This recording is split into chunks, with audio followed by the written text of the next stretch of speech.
Hello YouTubers, this is JBuzzSauce79 here with a deck profile for you on a deck I've had for some time called Gorgonic Chronomalies. I've really enjoyed playing this deck a lot, and I wish to come out with a little more support for it, but I'm really enjoying it as it is. And so let's just kind of slide right into it.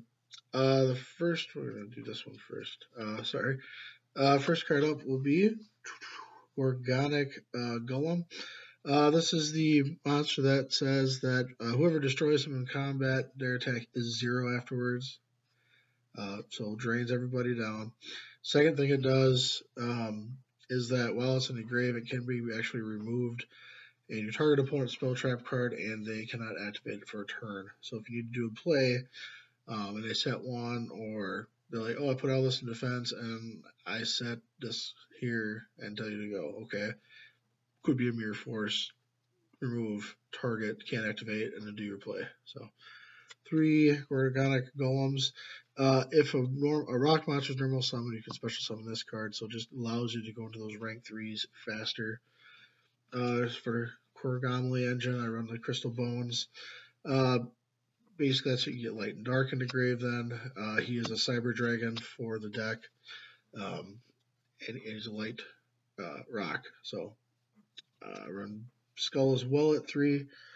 Skull is the one that says if you have a Chronomaly on a field, you can discard this to add 1 Chronomaly, accept itself from the grave to your hand. So if I had, 2 skulls in there, I could, or 2 bones, I could pitch a skull to get 1 back if I needed to for some weird reason.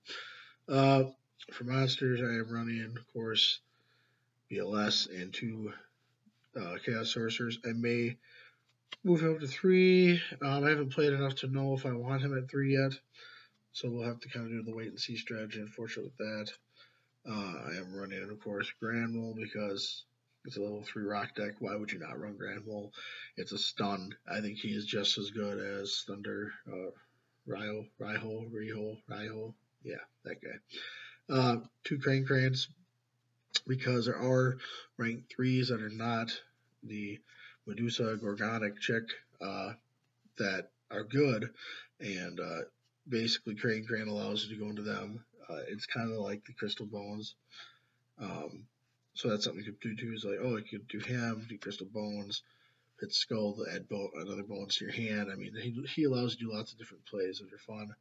The other thing he allows you to do is where you get back Gale, and although Gale's effect is negated, but Gale is a level 3 tuner, so I can go into Goyo and things like that fairly easily then with the deck. Next up, I'm running 1 Final Gesture, and I have now a Soul Charge. I was running 2 Gestures at one point. I moved it down to 1. Gesture's ability is you target a monster, and basically you can get a duplicate of it from the grave. So, like if you have bones in the grave, 1 on the field, now you play this, you can put them both on the field. So that's kind of nice. Or just a little something extra. I currently am actually running this deck without MST. Instead, I've added in Forbidden Lands to try to help out the deck.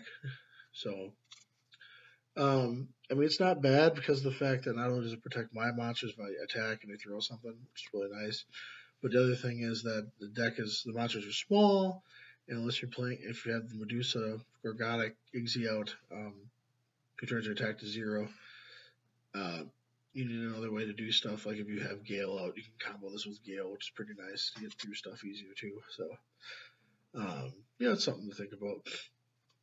I am running 1 Book of Moon because it's freaking Book of Moon. 1 Raigeki because it's Raigeki. I do have a Burial from DD because you do, obviously the Chaos Monsters remove, Gollum removes himself, so why not put stuff back when you can. Foolish Burial is really nice, just to again set the grave up for you. I'm running 2 Catapult Zones to go with it. I haven't played these a lot, but the idea is that once per turn, if rock monster will be destroyed by battle. You can send another rock from your deck to the grave. I may take these out. I don't know. I had it. I really wanted to give it a try, so that's why it's in here, really. As always, Torrential and Bottomless, Compulse. Those are all staples, obviously. And 2 Fiendish Chain, because I believe every deck should run at least 2 Fiendish Chain. That's only my opinion. I have run the Effect Veiler. I've run, that all escapes me. I just seen them too long ago. Basically any of the Effect Negation cards, you should run at least 2. I think I just prefer Fiendish Chains, especially in this deck. It stops attacks, so they hit some of my weak stuff. I can just control the field better, and they can't attack me. 2 Mirror Force, because it's freaking Mirror Force. The last card for the deck is totally a tech of mine, and it's done me a lot of good. Is 3 Punch in the Box.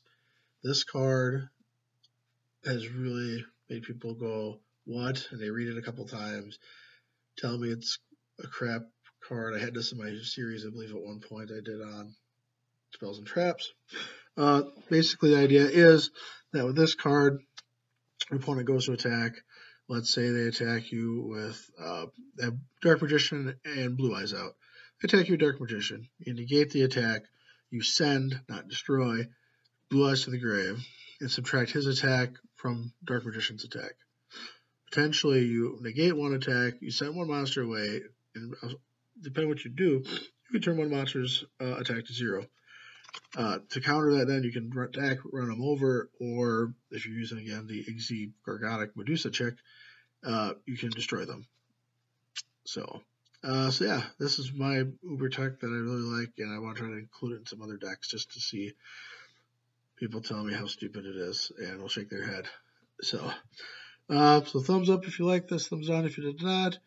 Go ahead and throw a comment down there, and if you have some time, enjoy it, please go ahead and subscribe to my channel. Once again, this is JBuzzsaw79 signing off.